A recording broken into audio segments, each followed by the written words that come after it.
Galera, de volta aqui com o nosso amigo Gustavo Fontinha, dia 52 do 100, já passando a metade do nosso percurso, né? Vai cumprir essa meta, hein? Vamos cumprir a meta. Eu joguei o chapéu do outro lado do muro, pra poder ter que subir o muro, pra, né, pular o muro pra pegar. É isso aí. Isso aí. Tem que se comprometer, né? A gente se comprometeu aqui no Amplia. E hoje o Fontinha voltou pra falar o quê, Fontinha? Então, a gente vai falar um pouquinho como é que eu me organizava para estudar na época que estava estudando para concurso. Pera aí, vamos ver então. Então, Fontinha, você falou ontem de várias aprovações que você já teve. Você falou Transpetro, Petrobras, Casa da Moeda Casa da Moeda e Empresa Brasileira de Comunicação. Empresa Brasileira de Comunicação em Brasília. E então você já estava na fila, já não estava mais batendo na trave, você já estava chutando e acertando o gol, né? Em vários órgãos diferentes, em várias empresas diferentes. Fiquei curioso de saber como é que tu estava se organizando para estudar naquela época. Beleza. Assim, a primeira coisa que eu fiz foi começar a entender quantos pontos eu precisaria fazer para passar na prova. Lógico que se você olhar cada prova, tem prova com 140 questões, prova com 120, com 80, 60, então tinha que fazer um percentual.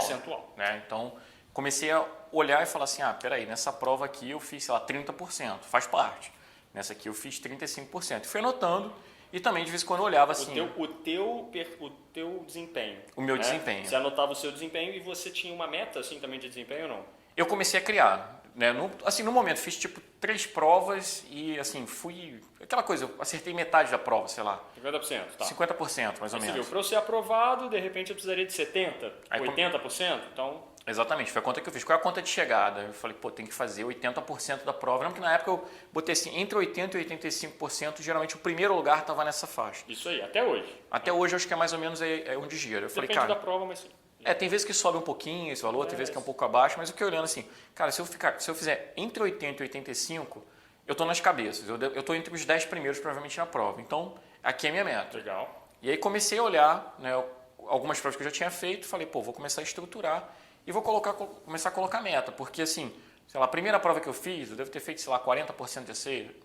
Você sempre começa por baixo, né? Começa mal, normal, ninguém começa no topo, muito raros os casos. Primeiro concurso foi aprovado com 90%, muito raro. Provavelmente já estava estudando por alguma outra razão, talvez não por concurso, mas estava estudando mestrado, ou veio muito fresco da faculdade, era um excelente aluno e né, consegue de repente chegar num patamar desse rápido.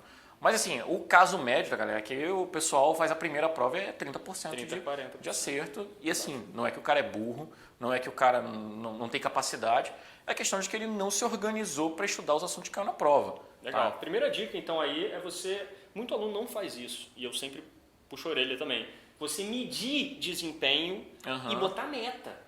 Né? Porque assim, o cara às vezes está estudando há 2 anos, ele não tem ideia de quantos percentual ele precisa acertar da prova para estar em primeiro lugar, em segundo e terceiro. Às vezes a gente vê concurso aí com 4, 5 vagas, ele tem que mirar em ser o primeiro. Tem que ficar lá em cima. Então a primeira dica, meça e bote meta. Exatamente. Né? Legal.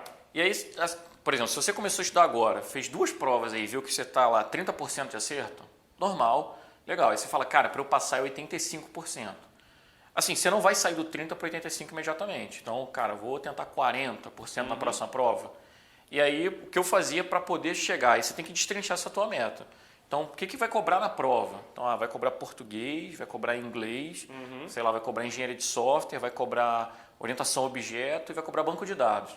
Certo. E aí você vê as quantitativas de questão. Talvez o quantitativo esteja bem distribuído, algumas vezes vem por grupos, né?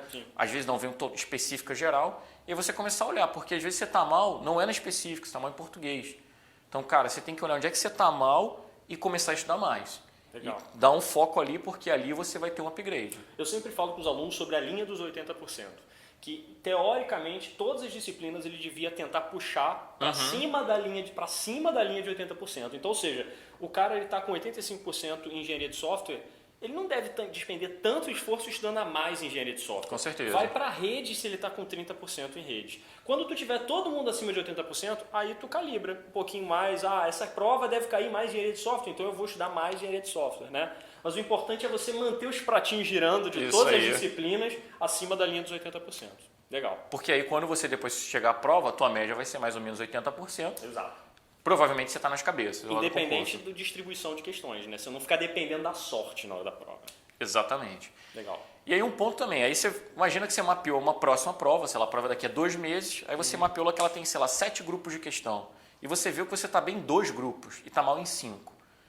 Cara, é desumano você achar que você vai conseguir, num curto espaço de tempo, ir bem nos 5 grupos. Então, o que eu fazia? Pouco tempo. Escolhia 2 ou 3 grupos e focava aqueles 2 meses estudando mais aqueles 2 ou 3 grupos. E lógico, na semana, véspera da prova, dava uma revisada geral em tudo. Aí eu, vamos tentar ver tudo, dar uma olhada em tudo, mas eu passava um bom tempo me aprofundando naquele conteúdo. E aí, geralmente, eu conseguia subir de prova para prova, eu conseguia subir, sei lá, um patamar de 5%. Então, eu fui saindo lá dos 30%, cheguei nos 50%, 70% e fui parar lá nos 80%. Você lembra quanto você tirou na Petrobras para conseguir ser aprovado? 84% da prova. 84%, legal. Contando você específica, ficou em qual posição? Eu fiquei em 4º lugar. 4º lugar, legal. E eram 6 vagas. E assim, cara, é impressionante como... Cada vaga conta, né? Conta Cada muito, ponto cara. Conta, né? Faz muita diferença, muita diferença. O Jordão veio aqui e contou pra gente que ele ficou em 6º lugar, empatado com a Priscila Castro, e por idade ele foi eliminado do concurso da Marinha em 2018. Cara, deve dar uma tristeza. 2017, aí entrou em 2018 depois. Triste. Mas e aí? Como é que você se organizava para estudar? Você fazia resumo na época? Assim, para aumentar esses 5%, 5 aí chegar nos 84%, o que você fez? Cara, muito resumo e resolução de questão. Tá? Eu estudei muito baseado em resolução de questão e assim, eu fui arcaico. Eu estudei usando muito papel. Eu não estudava usando site, usando aplicativos, nem nada. Assim, até cheguei a usar, mas assim, o meu foco era ter os meus resumos. Então, cada assunto eu tinha meus resumos. Eu cheguei a fazer aula. Então, quando eu ia para a aula, eu ia com o meu resumo na mão. Eu ia batendo o que o professor estava falando com o meu resumo. Meu resumo está igual, está na mesma linha. Então, eu tinha o meu resumo sobre cada tema e tinha o meu banquinho de questões de cada tema. Então, eu olhava o meu resumo, olhava as questões e ia fazendo questão. Se o meu resumo respondesse a questão, estava legal. E o meu resumo não poderia ter nada no meu resumo que não respondesse a uma questão. Não respondesse a questão. Legal. Boa meta de você ter resumos curtos também. Não adianta ter 10 mil páginas, né? Tem que ser um resumo focado, mas que tenha todo o conteúdo suficiente para responder as questões anteriores de prova. Exatamente. Legal, bacana. Boa dica. E aí, assim, eu estava trabalhando pra caramba, inclusive, na época. E, assim, o meu foco foi horário vago. Então, horário de almoço no trabalho. Idazinha no banheiro, assim, vou fazer o número 2. Caraca, leva um resumo, bicho. Tá lá sentado fazendo o número 2, tava lá lendo o resumo. Otimizando até a ida ao banheiro, isso aí. Com certeza, cara. Bacana. Então, tinha que ir no banco resolver uma coisa, ficar na fila, cara, eu tava lá com o resumo lá, a galera querendo bater papo, tô tentando se isolar daquilo ali, lendo o resumo, mas eu sempre tava com o meu resumo e as questões. Então, eu tinha uma pastinha, né, eu gosto de coisas metódicas, assim, né, então eu tinha uma pastinha para cada disciplina, cada uma com uma corzinha própria, e ali dentro dela já tinha o meu resumo e tinha as questões. Legal. Então, por ali eu conseguia ir sempre estudando. Lógico, resumo eu sempre fazia no computador, era até um jeito de estudar. Eu anotava algumas coisas na caneta, depois levava para o computador para fazer aquela organização, imprimia de novo. Legal. E sempre estava com o resumo ali atualizado. Hoje em dia, na época já tinha, né? Já tinha.